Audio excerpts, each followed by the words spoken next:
प्रिय मित्रों,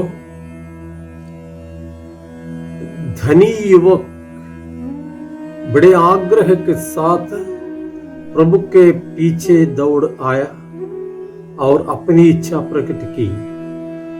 अनंत जीवन प्राप्त करने के लिए मुझे और क्या करना चाहिए? यहूदी धर्म के अनुसार प्रचलित सभी नियमों का वो अक्षरशः पालन करता था। नियम की दृष्टि में वो पूर्ण था, फिर भी उसने अधिक ऊंचा स्थान पाना चाहा। उसकी उत्सुकता देख प्रभु प्रसन्न हुए और बोले, यदि तुम ईश्वर की दृष्टि में पूर्ण बनना चाहते हो तो सब कुछ त्याग कर मेरे पीछे चले आओ। तुम्हारी पूंजी स्वर्ग में रखी रहेगी। लेकिन अपनी सांसारिक संपत्ति त्यागने को वो तैयार नहीं था, इसलिए वो उदास होकर चला गया। पेतरुस ने कहा, हम अपना सब कुछ छोड़कर आपके अनुयायी बन गए हैं, तो हमें क्या मिलेगा? पेतरुस का यह सवाल थोड़ा खतरनाक है, क्योंकि यह सवाल बताता है कि उसने सब कुछ नहीं छोड़ा है। संसार की दृष्टि में शिशु ने माता पिता, सगे संबंधी, धन संपत्ति सब छोड़कर गुरु के पीछे हो लिए है। लेकिन क्यों? कुछ पाने के लिए। गुरु के साबित होने वाले नए और प्रभावी राज्य में अधिकार युक्त ऊंचा स्थान पाने की इच्छा उन्होंने नहीं त्यागी थी। दूसरों पर शासन करने का आग्रह नहीं त्यागा था।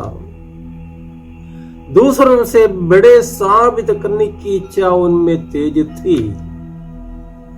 तो उन्होंने क्या त्यागा था? ऐसा नहीं है कि उन शिशु ने कुछ नहीं त्यागा, कुछ तो बिल्कुल त्यागा था। लेकिन वे साधारण मनुष्य थे। परित्याग की पूर्णता पाना उनकी शक्ति के परे था।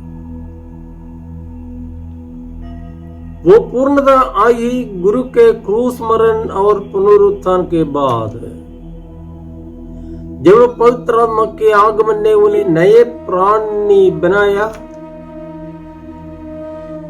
क्रिस्त घटना का सही मतलब वे समझ गए तो इस संसार की संपत्ति, अधिकार पाने की इच्छा, इस संसार को आकर्षक बनाने वाला सब कुछ उनकी दृष्टि में कोई मायना नहीं रखने लगा। उनके शरीर की नस नस में, उनकी आत्मा के कण कण में मसीह यीशु भरा हुआ था। तभी वे समझ गए कि असली परित्याग क्या है। उस परित्याग में आनंद था, गौरव था, विपरीत शक्तियों से जूझते हुए आगे बढ़ने की ताकत और हिम्मत थी। इस्राएली जनता मिस्र की दासता में टूट कर कराह रही थी। मूसा के नेतृत्व में ईश्वर उन्हें उस दासता से छुड़ाकर प्रतिज्ञा देश कनान की ओर ले जा रहा था। लेकिन मार्ग में आई कठिनाइयों के कारण जनता के कुछ लोग वापस जाना चाहते थे। रेगिस्तान की मुश्किलों की अपेक्षा मिस्र की गुलामी उन्हें स्वीकार थी और वे कट्टरधर्मी बनकर दूसरे लोगों को भी उकसाने लगे। प्रतिज्ञात देश का सौंदर्य, समृद्धि और सुरक्षित जीवन हासिल करने के लिए कुछ त्यागने और मुश्किलों का सामना करने को वे तैयार नहीं थे। वे तो देख चुके थे कि ईश्वर ने उनके लिए क्या क्या किया और करता रहता है। फिर भी अपने धर्म को छोड़कर ईश्वर से लिपटे रहने की अपेक्षा ईश्वर को ही छोड़ना उन्हें उचित लगा। नतीजा यह हुआ कि 40 साल वे मरुभूमि में भटकते रहे और वही ढेर हो गए। इसके विपरीत नबी यशायाह कहते हैं कि प्रभु में ही मेरी विरासत है।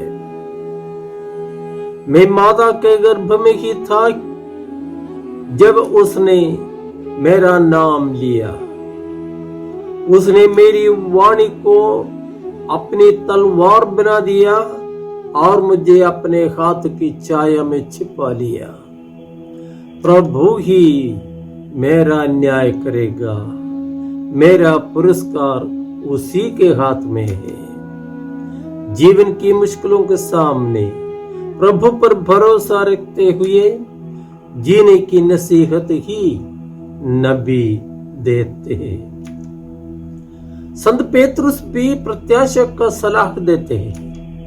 वे कहते हैं, आप लोगों के लिए जो विरासत स्वर्ग में रखी हुई है वो अक्षय, अदूषित तथा अविनाशी है।